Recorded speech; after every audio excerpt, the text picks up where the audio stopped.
এখানে Boeing plane খুব important না, কারণ বোয়িং প্লেন তো আপনি প্রতিদিন কেনেন না। এর মাধ্যমে দেশের স্বার্থ ক্ষতিগ্রস্ত করার কোনো উপাদান থাকলে আমরা সেই চুক্তিতে উপনীত হব না, এবং তাতে আমাদের বাণিজ্য চুক্তি করে কোনো লাভ হবে না। যুক্তরাষ্ট্র থেকে সার্বিকভাবে গত বছর $2 বিলিয়ন কিছু বেশি আমদানি করেছে। বাণিজ্য উপদেষ্টা শেখ বশিরউদ্দিন, আপনাকে অনেক ধন্যবাদ।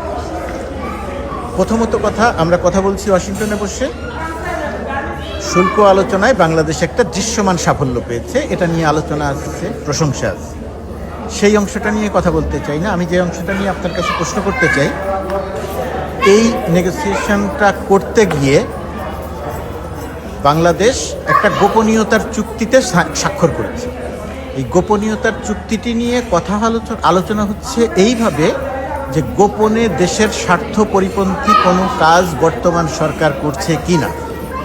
আপনি যেহেতু বাংলাদেশ দলের নেতৃত্ব দিচ্ছেন, এখনো শেষ হয়নি পুরো কাজ, এই যে দেশের স্বার্থ পরিপন্থী কোনো কিছু আমরা করে ফেলেছি কিনা, আপনারা করে ফেলেছেন কিনা, এই জায়গাটা আপনি পরিষ্কার করবেন দেশের মানুষকে।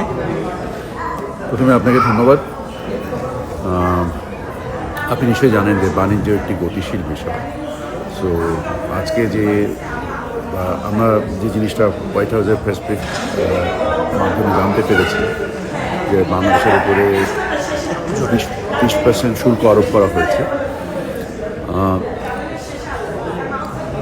এটার সাফল্য ব্যর্থতা নির্ভর করবে আমাদের বাণিজ্যিক সক্ষমতার উপরে, এবং আমরা এর থেকে ফল পেতে গেলে আমাদেরকে নিজস্ব সক্ষমতা এবং প্রতিযোগিতাশীলতা, এবং আমি এরকম একটা কথা শুনেছি যে আমাদের এখানে আত্মতুষ্টির কোনো সুযোগ নেই, এবং এই বিষয়ে আমি 100% একমত যে আসলে কোনো অবস্থাতেই আত্মতুষ্টির কোনো সুযোগ নেই। আর দ্বিতীয় বিষয় যেটা আপনি অবতারণা করলেন যে আমরা একটা গোপনীয়তার চুক্তি করেছি, এটা শুধু আন্তর্জাতিক রীতিতেও তো নির্দিষ্ট, এমনকি যদি আপনি স্থানীয়ভাবেও কোনো চুক্তি দেখেন, যখন দুটো ব্যবসায়িক সংগঠন বা ব্যাংক, বিমা, এরা যখন কোনো চুক্তিতে উপনীত হয়, এনডিএ বা নন ডিসক্লোজার এগ্রিমেন্ট, এটা খুবই একটা স্বাভাবিক বিষয়। আপনি যদি দেখেন যে দুইজন যদি কেউ কোনো সম্পদ হস্তান্তরও করে, তখন নিজেদের মধ্যে একটা আলোচনা থাকে যে ভাই আপনি কাউকে বলবেন না, কারণ তার হতে পারে ডিলটা কমপ্লিট হচ্ছে। অ্যাবসলিউটলি, কারণ তার এটা মনে হতে পারে যে আমার প্রতিবেশী এখানে একটা সমস্যা তৈরি করতে পারে, বা অন্য কেউ এখানে এসে দাবি করতে পারে। আর মূলত যুক্তরাষ্ট্র যেটা মানে বিনিময়ে চুক্তিটা করছে, সেটা হচ্ছে তাদের ন্যাশনাল সিকিউরিটিকে তারা ব্যবহার করেছে।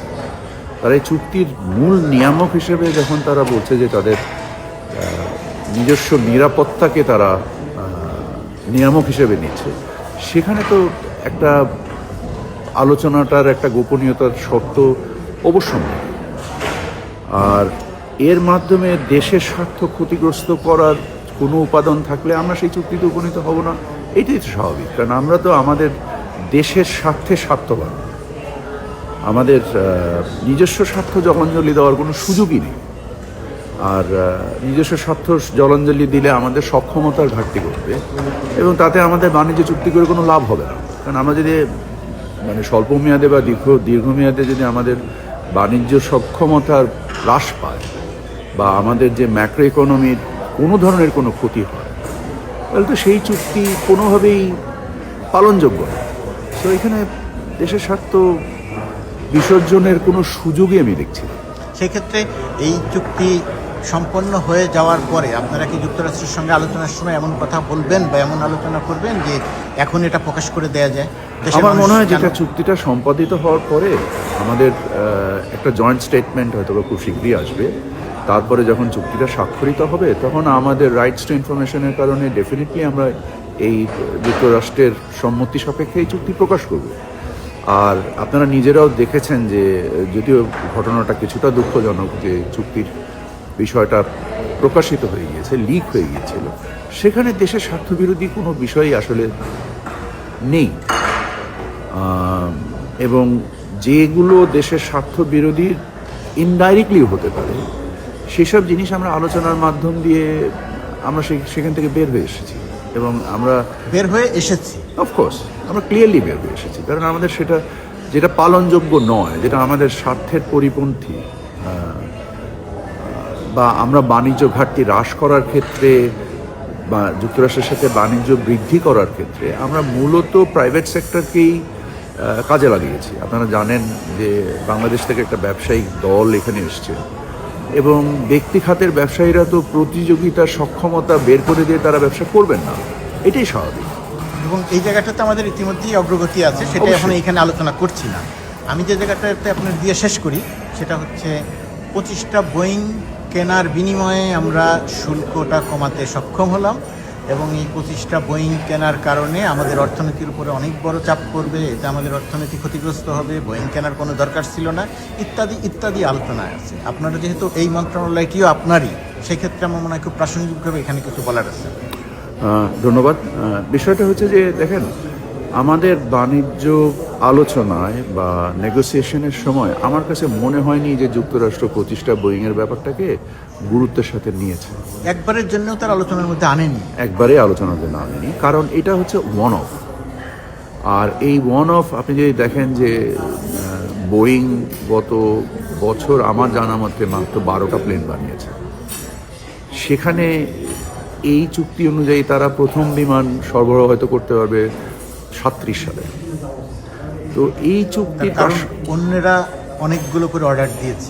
অলরেডি যে অর্ডার তাদের কাছে আসে, অর্ডার দেওয়া ছাড়াও যে অর্ডার তাদের কাছে আসে, তাদের এই সক্ষমতা নাই, এক নম্বর। এবং যুক্তরাষ্ট্র এই ক্ষেত্রে যে ততটা আগ্রহী ছিল তা না, বরং তাদের আগ্রহটা ছিল যে আপনারা হয়তো জানেন যে বাংলাদেশ প্রায় 15 থেকে 20 বিলিয়ন ডলারের খাদ্যপণ্য বহির্বিশ্ব থেকে আমদানি করে এবং যুক্তরাষ্ট্র কৃষিপণ্যের একটা অন্যতম বৃহৎ দেশ।